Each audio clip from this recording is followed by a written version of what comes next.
First at 4, police are looking for a serial robber who is tricking victims he meets on a dating app. Also, what you need to know about the coronavirus today, from the financial markets to preparations here in Michigan. We've got it all covered. Brandon. Can't rule out a couple of flakes out there, but a warm-up for your weekend just in time. First at 4. Live from downtown Detroit, home of WDIV and Click on Detroit, Local 4 News First at 4 starts now. Good afternoon, everybody. I'm Karen Drew. First at 4, Detroit police are on the hunt right now for a serial robber that is setting up his victims through social media. 4 of the robberies happened on the city's west side since December. Investigators say the man on your screen poses as a woman named Maya or Kamaya and arranges to meet men through Tinder and Snapchat. Once they meet in person, the suspect robs them at gunpoint. Today, a warning from police for people on dating apps. If they're going to engage in these kind of activities and hook up with somebody by way of social media, they need to make sure that they vet the person they're talking to and get a good idea who they're talking to, and that they meet in a public location, something safe, not be lured into an area that they're unfamiliar with where they can be victimized. Detroit police believe there could be more victims and are asking them to come forward. It was an emotional day in court as the woman charged in connection to a deadly hit-and-run crash learned her sentence. 26-year-old Anna Philpott pleaded guilty to failing to stop at the scene of a crash. It was back in August. 40-year-old Rebecca Sherrill was hit and killed at that intersection of Van Dyke and Nevada in Detroit. Prosecutors say Philpott didn't stop at the scene and then tried to cover up the accident. She was sentenced to 90 days in the Wayne County Jail, as well as probation. State of Michigan is mobilizing right now to be ready if the coronavirus strikes here at home. Governor Gretchen Whitmer has opened the State Emergency Operations Center. She's reminding Michigan does not have any confirmed cases yet, but decided it is time for the state to take action. For the safety of our families and communities, we are activating the SEOC and harnessing resources from across state government to be ready, to be prepared, and to help inform the population. Michigan schools are also making preparations to be ready for the coronavirus.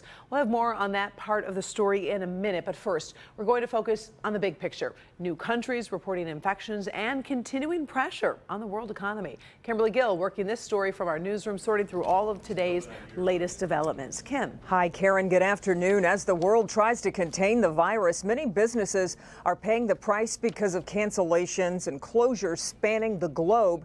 This could be the worst week for U.S. stocks since October of 2008 at the start of the Great Recession. Let's take a look at where the Dow stands right now.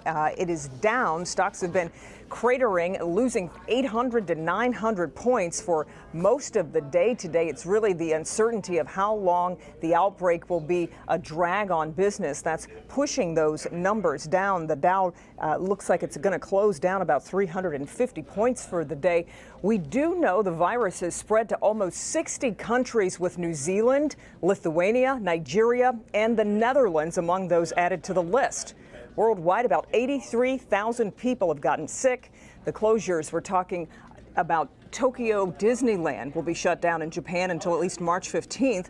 The Geneva Auto Show was canceled as Switzerland banned any gathering of more than 1,000 people.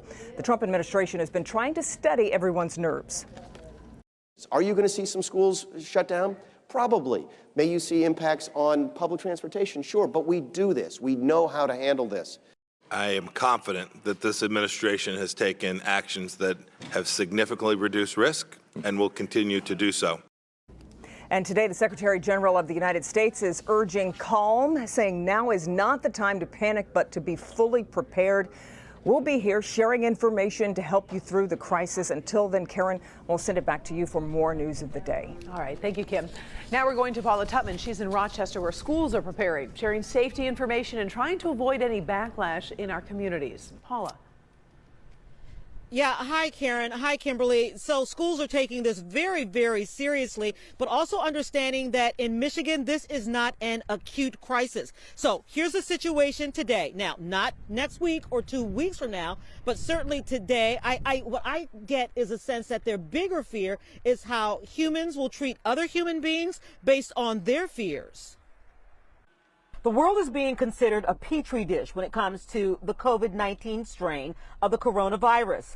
Today, Michigan Governor Gretchen Whitmer held a roundtable to discuss the state's actions. And while there have been no confirmed cases in Michigan, she stressed there must still be planning and proactive planning. Dr. Janae Caldoun is the chief medical officer for the state. Given that we know it is likely we will see more cases in the U.S., we must do everything we can and use all the public health tools we have to slow the spread. Area schools are also picking up the mantle, keeping an eye on the global spread of the disease. Again, thus far in Michigan, a confirmed 5 people being monitored for the virus tested negative. And certainly parents are keeping an eye on news reports. And I'm keeping up on it myself on the news. And so schools have time to take the measure to do a little extra education, safe behaviors to avoid the spread of any germs, be it cold, flu, or anything else. You want kiddos to wash their hands.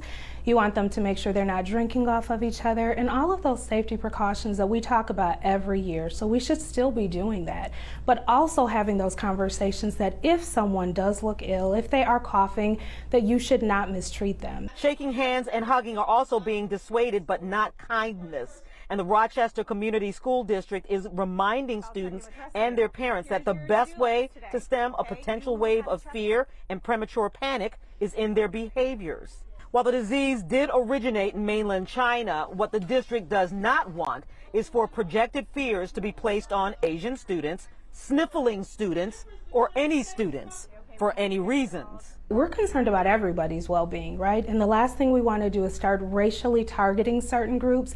We would never want to do that in any instance, and this is no different. So as administrators, our health professionals, we're all making sure that we stay up to date on what's going on, but on the front line for the schools, we need to be talking to our kids about treating everyone with respect. So just a few moments ago, I also got a written statement from the Oakland County Superintendent of Schools, Dr. Wanda Cook Robinson, who basically discusses the urgency in putting together a countywide cohesive plan. And she also indicates that while this is a challenging time, this is still a developing fluid situation, and she wants to assure parents that a plan is being worked on for the entire county. Karen? All right. Thank you, Paula. And tonight at 5, Rob Maloney is going to take us inside that State Emergency Operations Center to see how it is gearing up. And then at 5:30, will warmer weather help stop the coronavirus? That's a viewer question that Dr. McGeorge will answer. And at 6, Paula returns with a look at the steps Michigan college campuses are taking. You can track all the new developments on clickondetroit.com whenever you're online. We've seen some sunshine downtown, but we're not really feeling it. Hopefully we'll see some improvements over the weekend. Brandon is filling in for Ben on this Friday afternoon. How are things looking out there, Brandon? Well, good Friday afternoon, Karen. Looking better than yesterday. Still windy and chilly, and those winds are bringing in a little cloud cover from Lake Michigan too. It's 28 degrees at Metro 27 in Ann Arbor, but you can see the winds are almost as strong as that air temperature, middle 20s with that 15 to 25 mile an hour wind. We're still stuck in these teens for wind chills, could be dropping into the upper single digits for the rest of this evening. By 6 p.m. we're down to 25. By 10 p.m. and midnight it's about 22 degrees, still a little breezy with a couple of flakes and flurries. Right now not seeing much other than a few flurries up in Lapeer, but again, we'll track a couple of snowflakes and a warming into your weekend, Karen, coming up. Thank you, Brandon. Construction barrels will be back out this weekend over in Oakland County as the I-75 modernization project continues. Starting tonight at 11, northbound I-75 will be closed from 8 Mile to Square Lake roads. The southbound lanes will be closed from I-696 to 8 Mile. MDOT says the closure is needed to demolish bridges over the freeway over in Hazel Park. Both directions of I-75 will reopen to traffic by 5 a.m. Monday. Still ahead, Leap Day deals. You can save some money on lunch or dinner tomorrow. We'll give you a peek at some of those discounts. And workplace rescue. We'll show you what happened when a store clerk ended up with her hand caught in a tight squeeze. Up first, she is a big-time investor, but even she got caught in a scam that affects thousands of Americans. A cyber safety reminder next.